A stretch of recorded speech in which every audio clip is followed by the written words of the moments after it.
el documental de la BBC que tanto daño ha hecho, porque yo he oído a gente citarlo como prueba del negacionismo. Me gustaría saber cómo es posible que la BBC, que ha hecho documentales serios por otra parte, le hayan colado ese documental.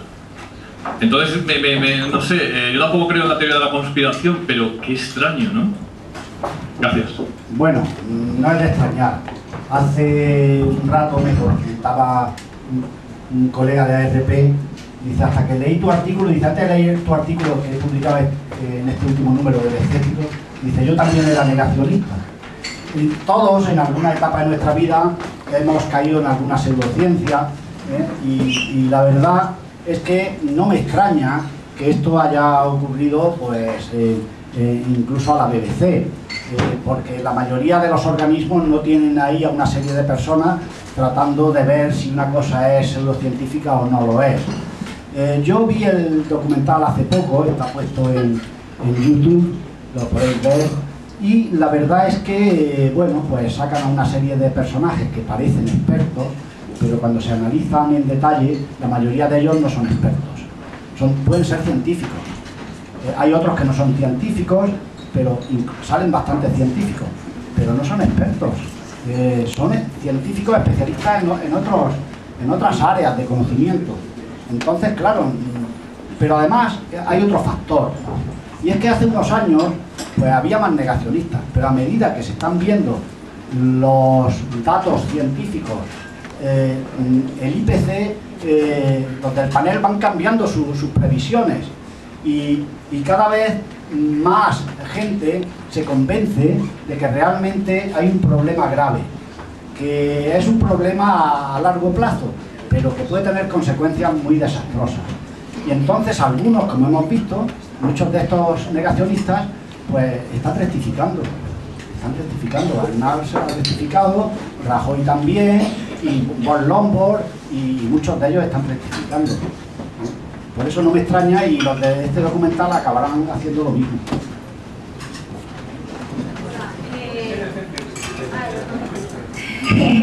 Muchas gracias por lo bien que lo has explicado todo esto, Tokio. Te quería preguntar una cosa que comenta mucho un amigo mío que es meteorólogo. Dice que hay lo que le preocupa del calentamiento y del deshielo de los glaciares es que toda esta agua dulce va al mar, que se reduce la salinidad y que eso va a frenar las corrientes que van por todas partes, y que, por ejemplo, esa corriente del Golfo tan estupenda que toda la fachada atlántica de Europa la mantiene templadita, que puede desaparecer. ¿Qué nos puedes contar? Bueno, sí, eso es...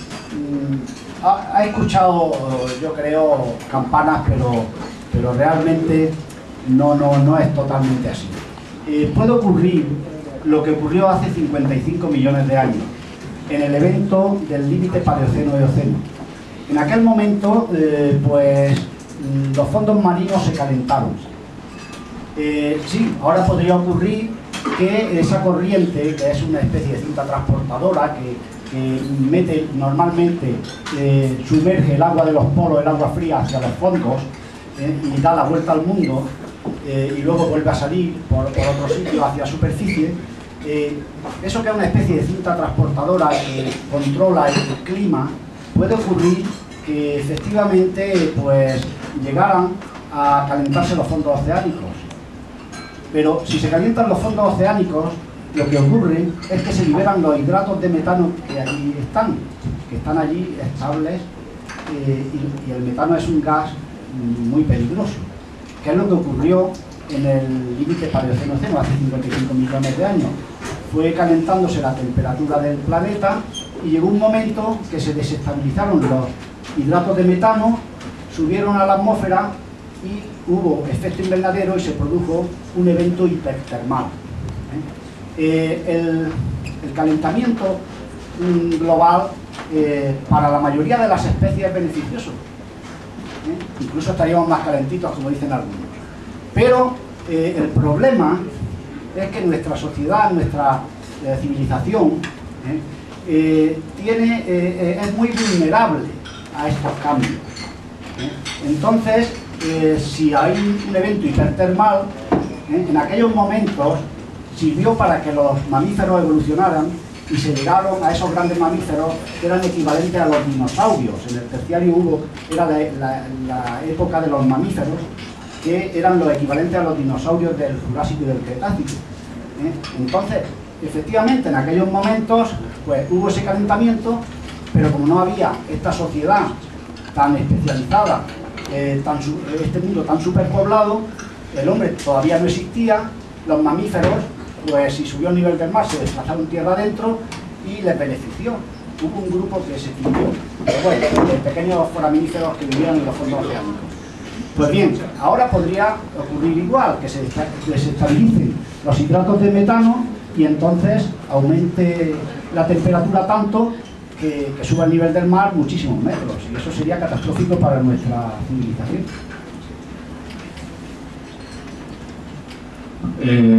Eustoquio, muchas gracias por la charla. Te quería preguntar, casi al principio has puesto una diapositiva que mostraba los niveles de CO2 y me parece que incluso del óxido nítrico desde el año 0 prácticamente hasta la actualidad.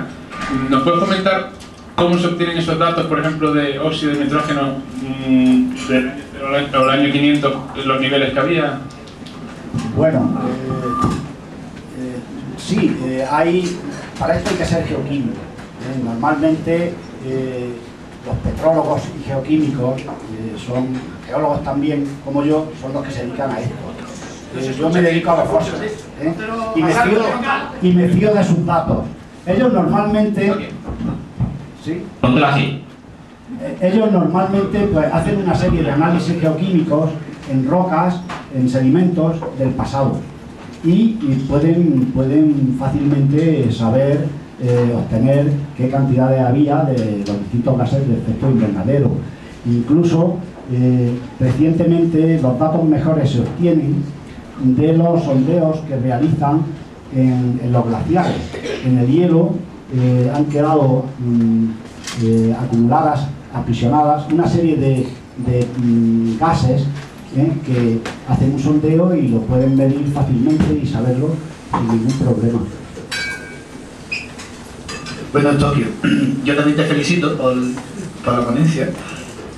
Yo quería ser un poquito de abogado del diablo, pero al final voy a hacerlo, porque me conoce aquí mucha gente. Chepa me está mirando, me puede matar. Después que he hecho publicidad de tu libro Vallatimo, ¿cómo se titula exactamente? La conspiración lunar Vallatimo, ahora estoy estudiando. Vale.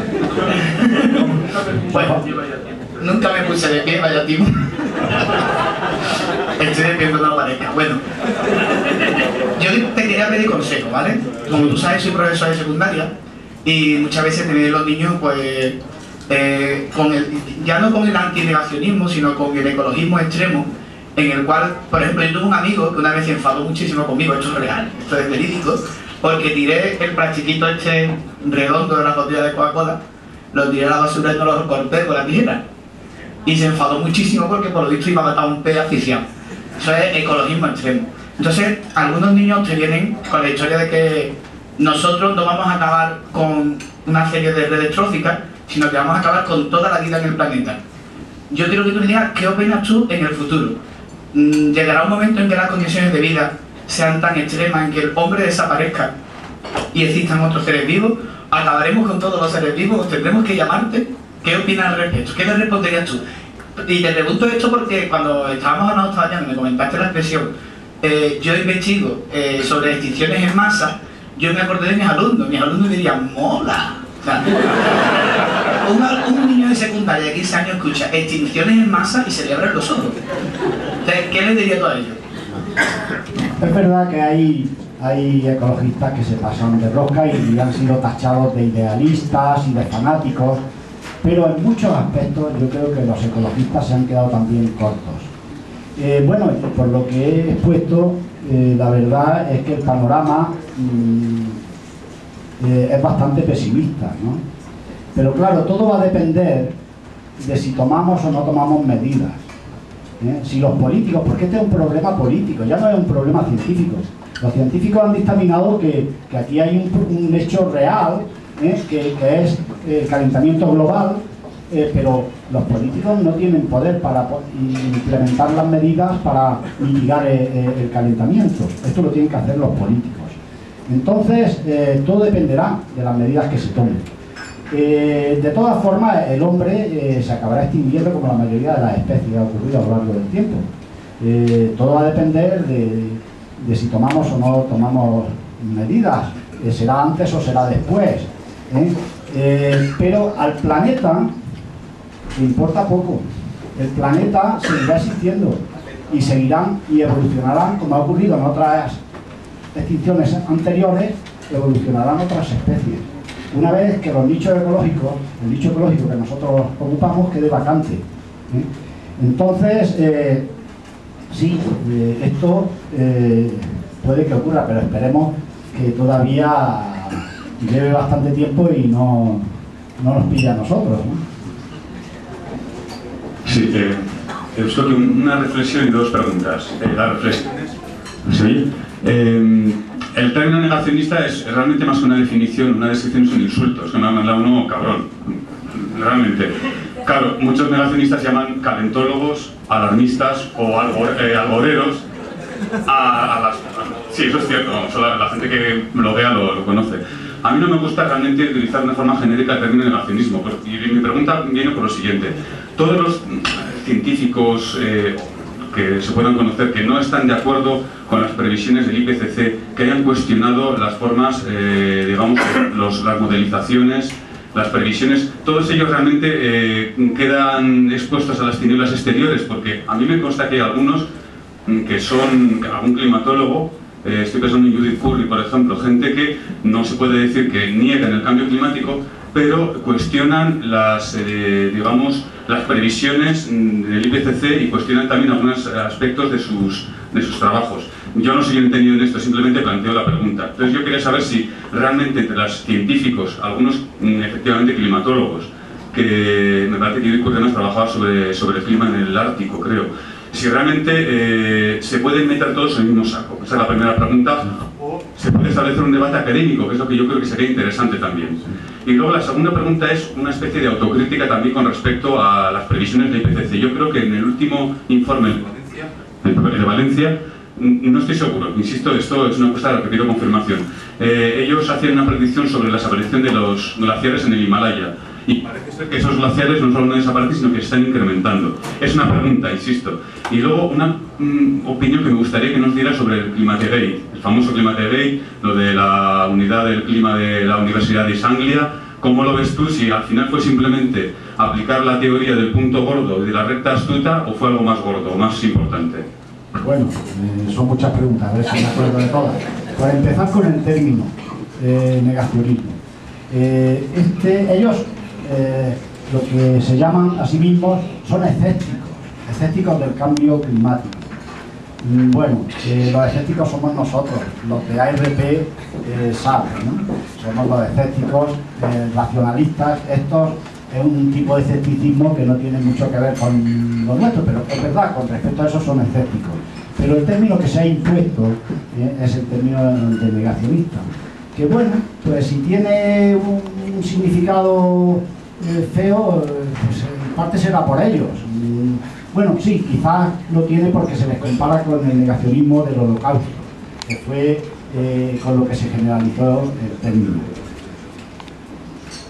La segunda pregunta era sobre... Si todos los científicos que no comparten las previsiones del IPCC o cuestionan los trabajos, todos se agrupan en el mismo saco, no, bueno, o hay gente y gente. Es verdad que hay algunos que se pueden calificar de expertos, por ejemplo, el que he sacado aquí, Uriarte, este profesor del País Vasco, es geógrafo y bueno, creo que enseña algo, que enseña climatología, pero a los climatólogos les falta la perspectiva histórica. Ellos dicen, es verdad que no aumentan tanto los huracanes, que estas catástrofes que estamos teniendo actualmente no son debidas al calentamiento global.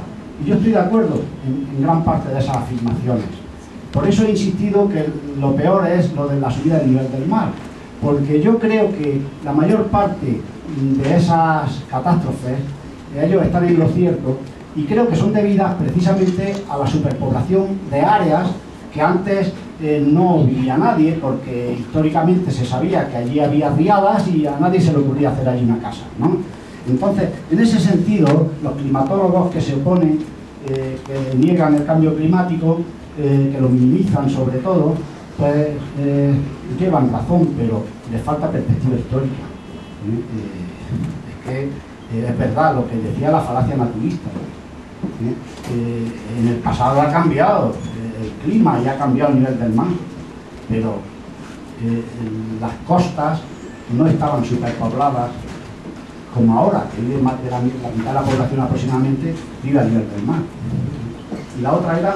La otra era que qué opinaba sobre algunas previsiones que parece ser que han sido fallidas del IPCC, como lo de los glaciares en el Himalaya, bueno, si es que es verdad. Bueno, y luego sobre el Climategate. También decían que la Antártida no se estaba derritiendo. Y los últimos datos, ya hay publicaciones en revistas de prestigio que afirman que sí, que se está derritiendo también. Y en el Himalaya, no sé en concreto, es posible que algún glaciar, yo que he visitado el Perito Moreno, pues es uno de los pocos glaciares del mundo que no se están en retirada, pero todos los glaciares que hay alrededor, en el lago argentino, pues todos se han retirado un montón de metros. En cambio ese no. Bueno, hay una cuestión que les lleva a muchos a ser negacionistas, y es confundir el tiempo con el clima, el tiempo meteorológico con el clima. Y dicen, no, si es que fíjate este invierno qué frío ha sido. Y eso, pues, localmente, y un año puede ser el frío, pero globalmente, a lo largo de muchos años, que eso es el clima, pues el clima va cambiando y va produciéndose un calentamiento global. Y lo del Climategate, pues bueno, es una excusa sacada de contexto que los negacionistas están utilizando pues para atacar a los científicos. Cuando les faltan argumentos, pues recurren a esas cosas. No, creo que eran unos mensajes a uno de los científicos, no sé exactamente porque no he seguido el tema, pero normalmente estos suelen ser sacar de contexto una serie de datos que realmente no suponen gran cosa. Antes de la siguiente pregunta, por aquí, lo del Himalaya, yo recuerdo haberlo leído, creo que en Science, tendría que buscarlo otra vez. No es que estuvieran creciendo, o sea, se había cometido un error. El error sería, van a desaparecer, no sé, 50 años. El error es que no eran 50 años, eran 10.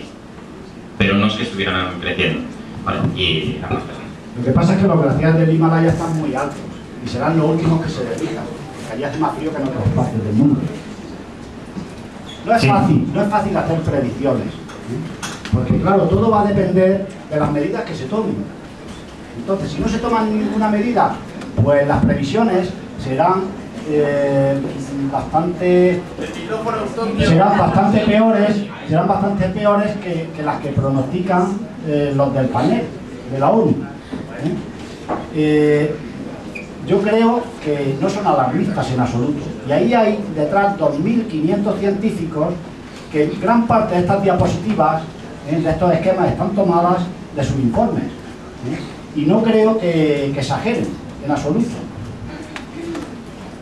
Sí, bueno, al hilo de una pregunta anterior, de todos los datos que nos has expuesto aquí, de toda la cantidad de datos, me llama mucho la atención en concreto una gráfica que mostraba la irradiación solar desde 1600, y me gustaría preguntarte cómo se toman estos datos desde 1600. Bueno, normalmente en la Tierra, en los sedimentos, queda registrado todo lo que ha ocurrido en el pasado.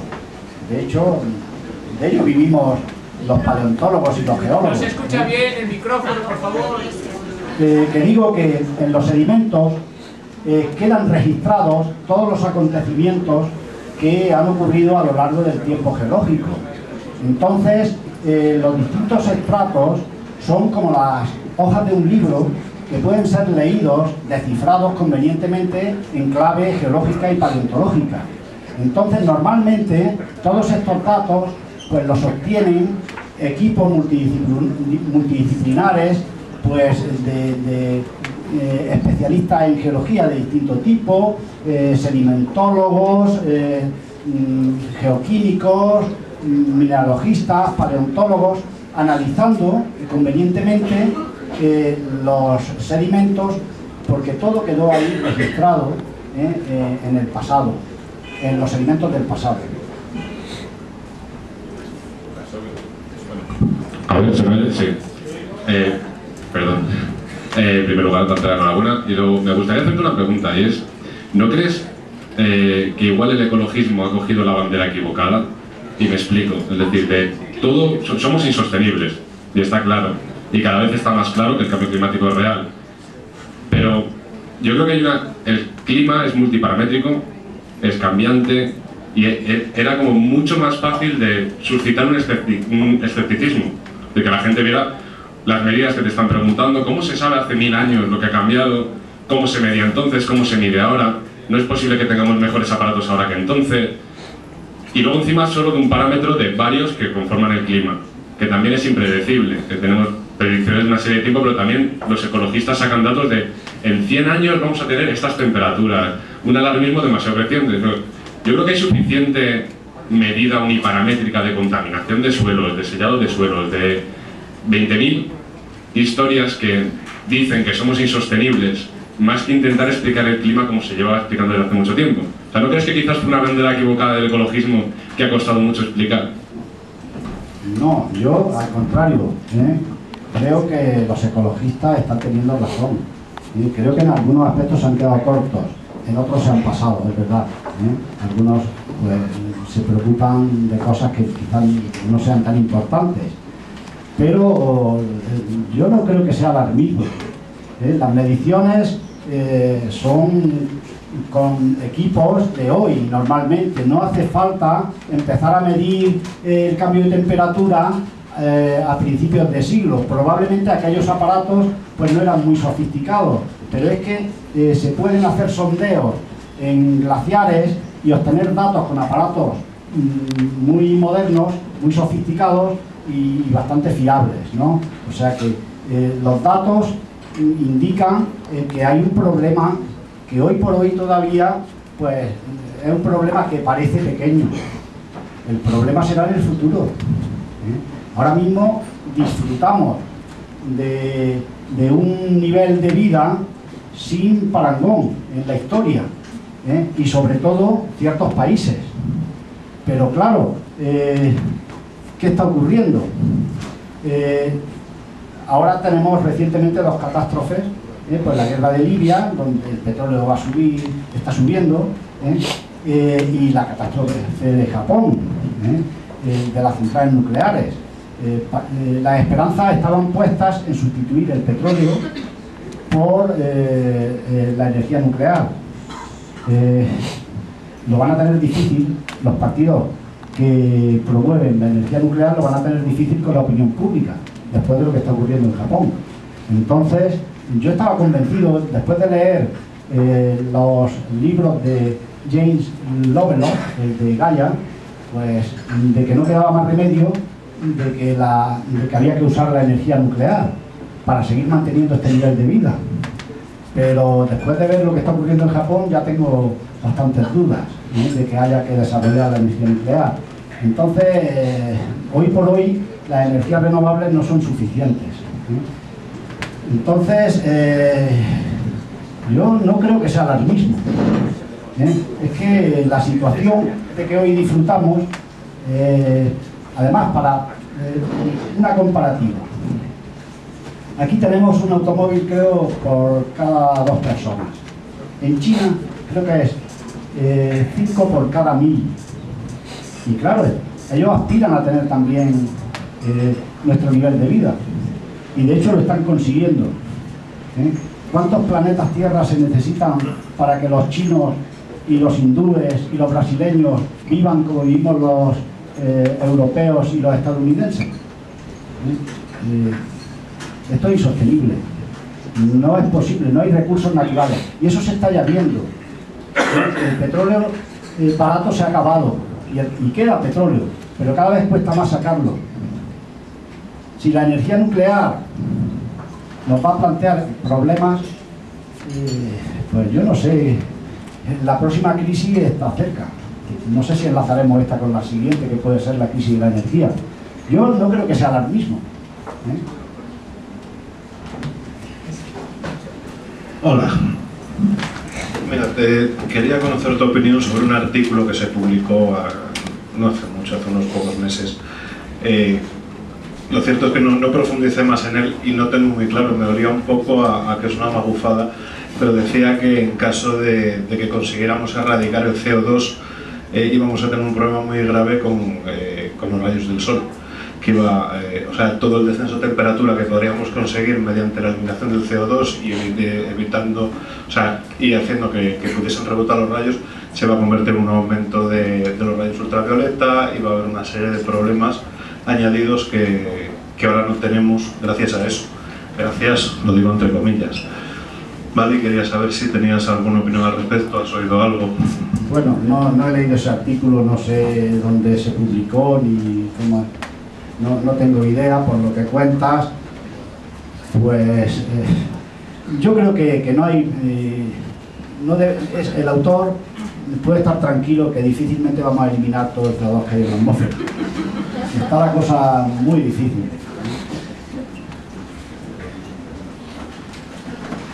Hola, buenas.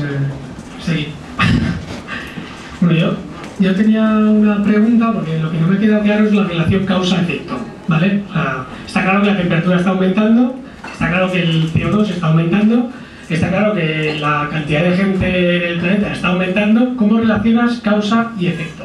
Esa es mi pregunta. Y luego, si hay un problema con la temperatura, imaginemos que controlando el CO2 o lo que sea, somos capaces de parar el cambio climático. Tenemos un problema de superpoblación tremendo, o sea, yo creo que es muy crítico ese problema.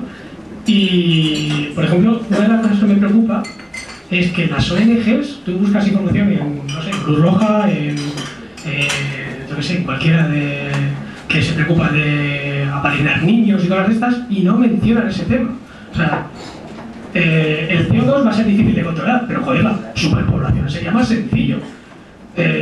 ¿Por qué no se mueven en ese aspecto las ONGs, incluso los ecologistas? Joder, es que...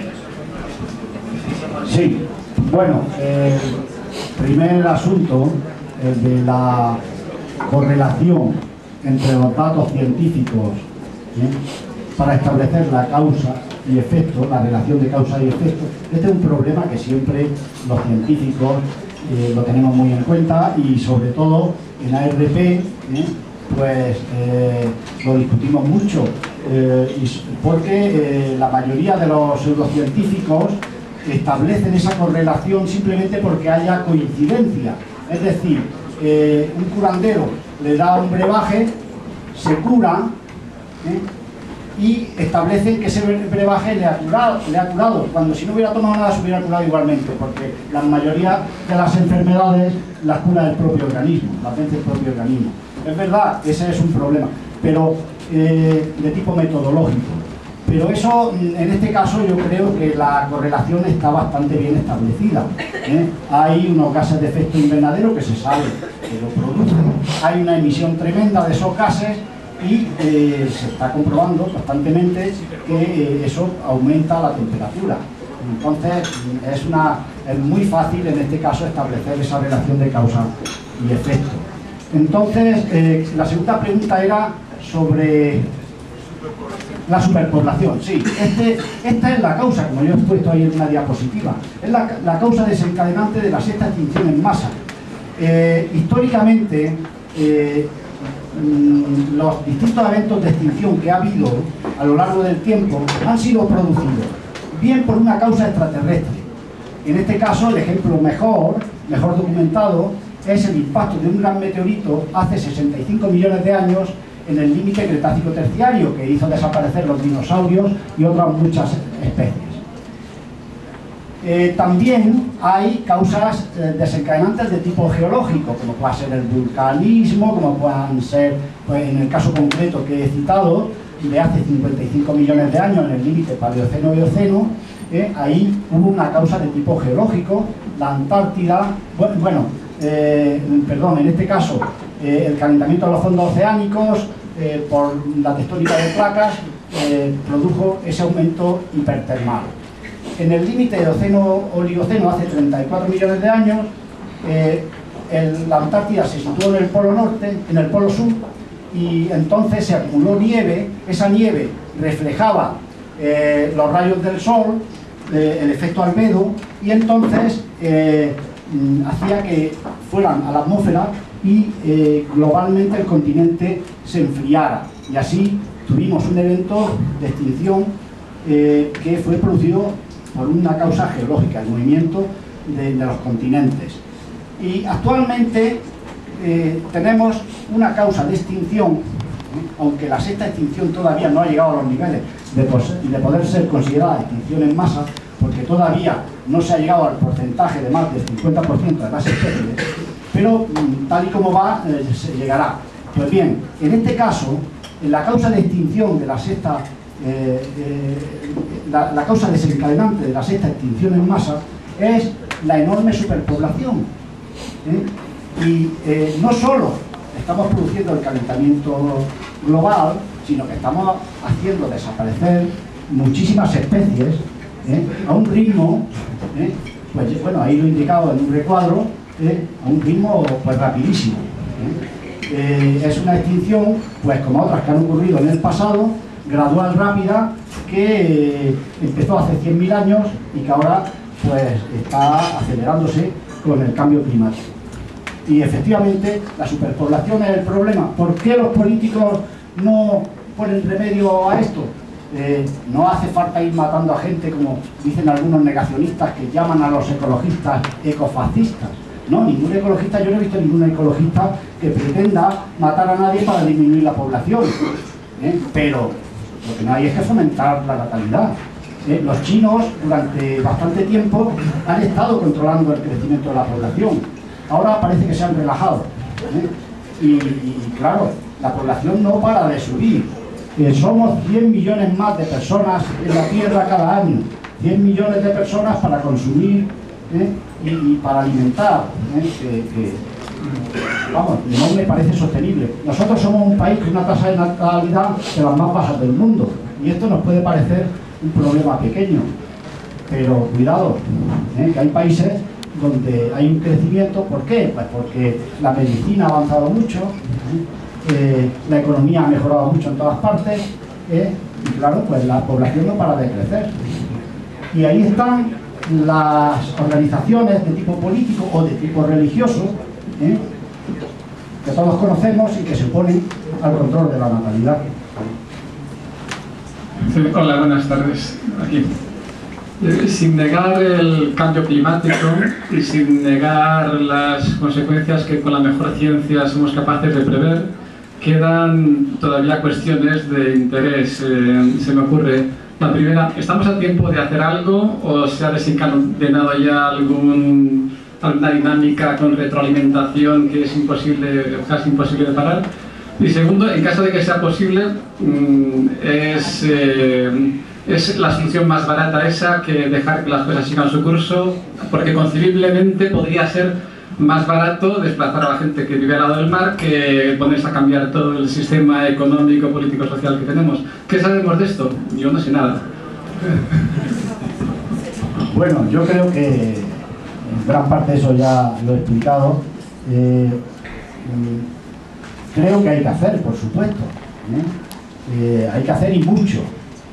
El problema es que las medidas que hay que tomar, y de aquí que los neocon estén en contra, las medidas que hay que tomar son medidas muy drásticas, que suponen pues cambiar de economía y cambiar incluso de sociedad, de la sociedad de consumo. Pues no parece que sea muy sostenible si realmente se quieren tomar medidas que sean realmente eficaces. Otra, tratando de ser optimista, podría ocurrir que hubiera algún descubrimiento científico que permitiera eliminar el CO2 fácilmente.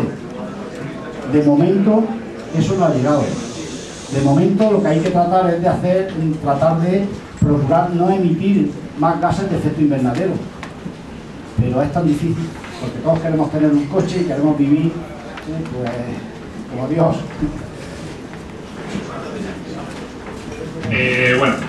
Yo quería ser un poco crítico con la presentación que has tenido, ¿vale? O sea, en líneas generales estoy de acuerdo con todo, ¿vale? Pero no llego a entender por qué hemos tenido que meter a las petroleras y a los políticos en una presentación para dar fortaleza a nuestros argumentos. O sea, quiero decir, lleva muchísimo tiempo que los paranoicos de cualquier tipo, por ejemplo, los negacionistas del SIDA, siempre están diciendo, se basan todas sus teorías y argumentos en el hecho de que las farmacéuticas ponen dinero para que bla bla bla bla bla bla. Y al fin y al cabo, si ahora mismo nosotros lo que tenemos son datos, ¿no sería más correcto afrontarlo de tal manera que tenemos nuestros datos y rebatimos vuestros intentos de evidencia? Pero bueno, no es que yo meta a las petroleras y a las grandes industrias, son ellas las que, como contaminan tantísimo y como viven de vender más petróleo, y bien caro, pues lógicamente se oponen. Es como cuando las tabaqueras se oponían cuando decían que el tabaco no producía cáncer. Y es que, como he explicado, esto como problema científico está resuelto. Para la ciencia es una teoría y es un hecho. Y al que se ha llegado a un consenso extraordinario, por una cantidad de expertos que están promocionados, que se reúnen en la ONU, y como el problema científico está resuelto. El problema ahora es un problema político, porque los políticos no tienen poder para poder mitigar el calentamiento global. Eso lo tienen que hacer los políticos, y mientras los políticos no se convenzan, no harán nada. Pero ocurre que este es un problema que tienen que ponerse de acuerdo todos los países, porque si unos países se ponen a tomar medidas, entonces su economía se vendría abajo, y esos otros países que no toman las medidas acabarían haciéndose con el control, ¿no? Entonces tiene esta dificultad, que es un problema global, que tienen que ponerse todos de acuerdo para tomar medidas al mismo tiempo. No puede ser que unos las tomen y otros no. Pero ¿quiénes son los que han contaminado y los que pues hemos sido los países ricos? Ahora no se puede andar diciendo que, en fin, que los pobres pues no exploten sus recursos. En realidad, por eso están tratando de establecer un precio para aquellos que contaminan, que tienen que pagar a los que no contaminan.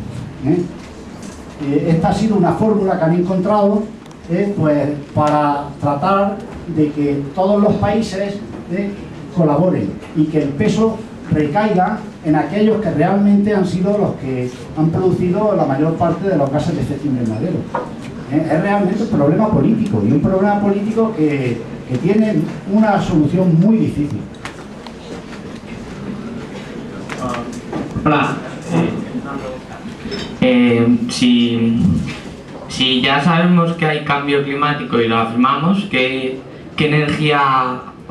nueva energía aportaría? Porque yo todas las que tengo contaminan un poco. Pues sí, bueno, no, las renovables no contaminan. El problema de las renovables es que hay que llenar todas las montañas de aerogeneradores y gran parte de los campos de paneles solares, y no producen demasiado. Yo soy hijo de agricultor y mi padre, vivíamos en el campo y tenía un aerogenerador en el tejado. Nunca teníamos luz. La verdad es que la ciencia ha avanzado bastante y hoy hay unos aerogeneradores muchísimo más potentes, y las placas solares cada día se van perfeccionando y van produciendo más. De hecho, hace unos días venía la noticia en el periódico que en España las energías renovables han superado en producción de electricidad a la nuclear y a todas las demás. Se produce ya el 20 y tantos % de electricidad con energía renovable. Esto es un gran avance. Aún así, no es que suponga mucho. Y además, quizás en España pues somos un poco pioneros en esto. Recientemente se han puesto muchos huertos solares, pero llegó la crisis y el gobierno ha tenido que recortar las subvenciones y lo ha hecho con efectos retroactivos y ha dejado con el culo al aire a gran cantidad de agricultores que habían puesto placas solares en sus campos en la región de Murcia, a la duquesa de Alba y a muchos otros que habían invertido en energías renovables. Las energías renovables son el futuro, pero el problema es que no producen demasiado. Entonces, la alternativa que se estaba promocionando era la de la energía nuclear. La energía nuclear no produce gases de efecto invernadero, en ese sentido es ideal. Pero el problema es que tiene mucho peligro, Además, la energía nuclear no es renovable, el uranio también acabará terminándose como se terminará el petróleo. Entonces, a no ser que pronto se descubra una fuente de energía que realmente sea muy productiva, pues lo vamos a tener difícil y habrá que cambiar de vida y tratar de desarrollar al máximo las energías renovables. Entonces,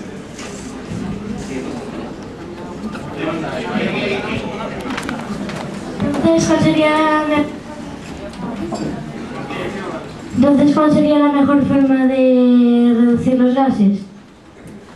Pues, claro, emitiendo menos, todos. Individualmente podemos hacer poco, pero algo se puede hacer, Debemos de tener cuidado con el gasto de energía en casa, tratar de contaminar menos, de reciclar todo lo que podamos, pero no solo reciclar, reutilizar y reducir, las 3 R's, esto es importante, las 3 R's, porque reciclamos el papel y el vidrio y nos creemos que ya estamos haciendo, pero eso supone poco. Es mucho más importante reducir el gasto y reutilizar. Pero si hasta hace poco las botellas no las cambiaban en el supermercado, ¿por qué ahora cada vez que nos tomamos una cerveza tenemos que tirar la botella? O cualquier envase cuando vamos al supermercado. Yo muchas veces pues, a las cajeras les llamo la atención a las cajeras de los supermercados cuando intentan darme más bolsa, cuando veo que muchos de los productos tienen un montón de envases, cuando vas a una farmacia y te compras un cepillo de dientes y tiene más plástico el envase que el cepillo, pues todo esto la verdad es que individualmente yo creo que podemos hacer algo, pero lo principal, y no nos engañemos, lo tienen que hacer los gobiernos, los políticos, tienen que legislar, porque si no se legisla, si no se prohíben determinados hábitos, determinados gastos, pues es difícil que se consiga todo lo que se necesita.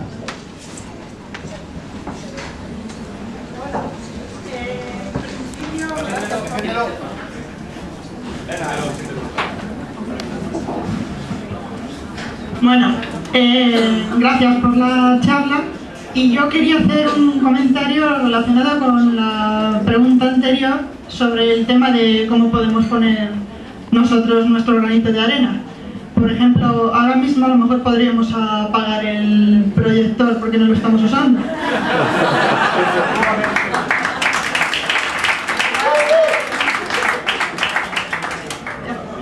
Efectivamente, estoy totalmente de acuerdo. Poner estas bombillas, creo que se llaman LED, que gastan bastante menos.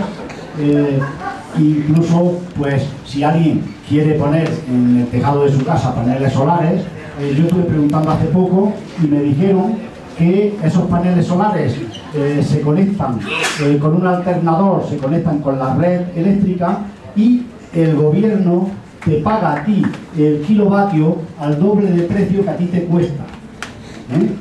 Lo que pasa es que cuando me hicieron cuenta de lo que costaba poner los suficientes paneles solares para producir la energía que yo gasto, pues la verdad es que dije, no tengo dinero todavía para hacer esto. Por otra parte, pues también podemos intentar comprarnos un coche eléctrico. De momento no están todavía en el mercado, porque todavía le falta perfeccionar las baterías. Lo que existen son esos híbridos que van en la frenada y en las cuestas abajo, recargan la batería y así se ahorra bastante. Todavía no es demasiado significativo el ahorro, pero bueno, algo es algo. Los coches que pronto tendremos son los coches eléctricos totalmente, que llevan unas baterías enormes y carísimas. Entonces, parece ser que los coches eléctricos que van a salir al mercado dentro de un año o 2 años, la batería cuesta tanto como el coche. Y entonces la idea que tienen es alquilarla, porque si el coche te cuesta 20.000 euros y la batería otros 20.000, 40.000 euros, no se los puede gastar cualquiera. Parece ser que la idea es alquilarte la batería y así parece que te puede salir más barato. Parece, porque a la larga también te acabarías pagando la batería, no te la van a regalar. En fin, medidas de ese tipo se pueden tomar muchas y todos podemos hacer algo. Sí, perdona que insista, pero ha habido 2 preguntas anteriores que creo que no han sido, por lo menos en mi opinión, satisfactoriamente contestadas. Al menos no me han quedado lo suficientemente claras y perdona que insista de nuevo. Vaya por delante que a mí no me tienes que convencer, ¿vale? Pero yo me pongo en el lugar de los que, no tanto de los negacionistas, sino de los que comentaban por ahí que son ciertamente un poco escépticos porque cuestionan o bien la metodología que se sigue para X cosas o lo que sea. Entonces, en cualquier otra rama de la ciencia, yo tengo una correlación, tengo un efecto y tengo una correlación con una serie de variables. Entonces, hago un experimento donde aíslo a una serie de grupos de control para aislar la variable que yo quiero medir. Y de esa manera determino si es causa o no. Entonces, en un tema como este, donde es tan complicado, claro, yo no tengo aquí 10 planetas para hacer un experimento y aislar justamente la variable que yo quiero para determinar exactamente la causalidad. Entonces, poniéndonos en el lugar de los que dudan, ¿cómo explicarles pues, por qué estamos tan seguros del cambio climático teniendo únicamente un ecosistema tan grande como la Tierra donde no podemos hacer experimentos tan concretos? Bueno, eso de que no podemos hacer experimentos en concreto, no estoy de acuerdo. Hay multitud de científicos que están midiendo y constatando que realmente hay un aumento de los gases de efecto invernadero y hay un aumento de la temperatura. Pero es que además esto está ahí en internet, cualquiera lo puede consultar, porque están los informes que hace el panel intergubernamental del cambio climático de la ONU, están colgados, y ya digo que muchas de estas gráficas que yo he puesto están tomadas de ahí, que no creo que les pueda acusar de sensacionalistas ni de alarmistas a un organismo como la ONU, que siempre está ahí tratando de templar gaitas, ¿no? Entonces yo creo que la cosa es un hecho y una teoría perfectamente documentada. Lo que pasa que muchos de estos escépticos, entre comillas, negacionistas, pues resulta que se aprovechan de las incertidumbres, porque claro, cada modelo, todos las explicaciones científicas pues tienen un margen, un pequeño margen de incertidumbre, y entonces pues ellos aprovechan, sacan eso de contexto, lo magnifican y dicen que esto pues nada, no es nada, lo minimizan. Lo peor no es que lo nieguen, la mayoría de ellos lo que hacen es minimizar este problema para no tener que tomar medidas.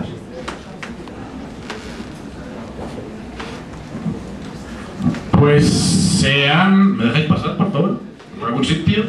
Necesito acceder. Se han acabado ya las preguntas. Muchas gracias, Eustoquio, por la charla y debate posterior.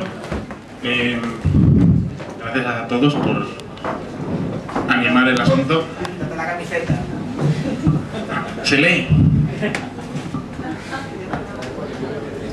Y bueno, vamos a dar un aplauso.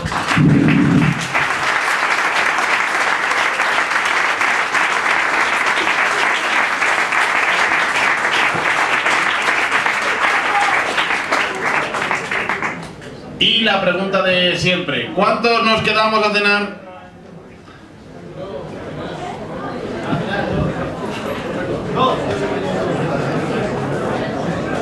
A ver, el contador oficial.